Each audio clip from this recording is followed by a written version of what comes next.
അസ്മാ റളിയല്ലാഹു അൻഹ ഉമ്മ അബ്ദുല്ലാഹിനോട് യുദ്ധത്തിന് അയച്ചപ്പോൾ പറഞ്ഞു, മോനെ തിരിച്ചു വരണമെന്ന് എൻ്റെ ഉമ്മാക്കൊരാഗ്രഹമില്ല.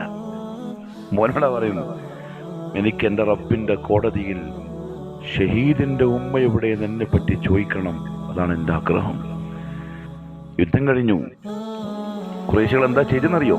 കൈയും കാലും വെട്ടി, മൂക്ക് ചെത്തി, കണ്ണ് കുഴിച്ചെടുത്തു, എന്നിട്ടൊരു മരത്തിൻ്റെ ചില്ലയിൽ തൂക്കിയിട്ടു. നമ്മൾ എന്താ അറിഞ്ഞുന്ന, എന്ത് ചെയ്തു എന്നാ ഇസ്ലാമിന് വേണ്ടി? ഒന്ന് ഇത്തിരി ചെയ്യുമ്പോൾ നമ്മൾ ലെവല് മാറി. മരത്തിൻ്റെ കൊമ്പും തൂക്കിയിട്ടു അബ്ദുല്ലാഹിബ്നു ജുബൈറിന്റെ ശരീരം. യുദ്ധം കഴിഞ്ഞപ്പോൾ ഉമ്മ അസ്മ വന്നു. മോന്റെ കാല് കണ്ടപ്പം മോനെ മനസ്സിലായി. മുഖം കണ്ണെടുത്തതാണെങ്കിലും ചുണ്ട് കണ്ടപ്പം മോനെ മനസ്സിലായി. ഉമ്മ ചോദിക്കാണ്, ഏ അബ്ദുല്ലാ, ഇനിയും പോവാറായില്ലേ? ഇവിടെ ഇങ്ങനെ തൂങ്ങിക്കിടക്കാണോ? നാളെ റബ്ബിന്റെ കോടതിയിൽ ഷഹീദിന്റെ ഉമ്മയായിട്ട് ഞാനും വരും. നീ അങ്ങോട്ട് പോയിക്കോളൂ, ഇൻഷാ അല്ലാഹ് നമുക്ക് അവിടെ വെച്ച് കാണാം.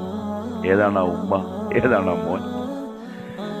ഇന്ന് യുവാക്കള്, ഇന്നത്തെ യുവത്വം തിരിച്ചു വരണം. പ്രിയപ്പെട്ടവരെ, ചെറുപ്പക്കാരെ, അനിയന്മാരെ, ദീനിന്റെ ആൾക്കാരാവണം.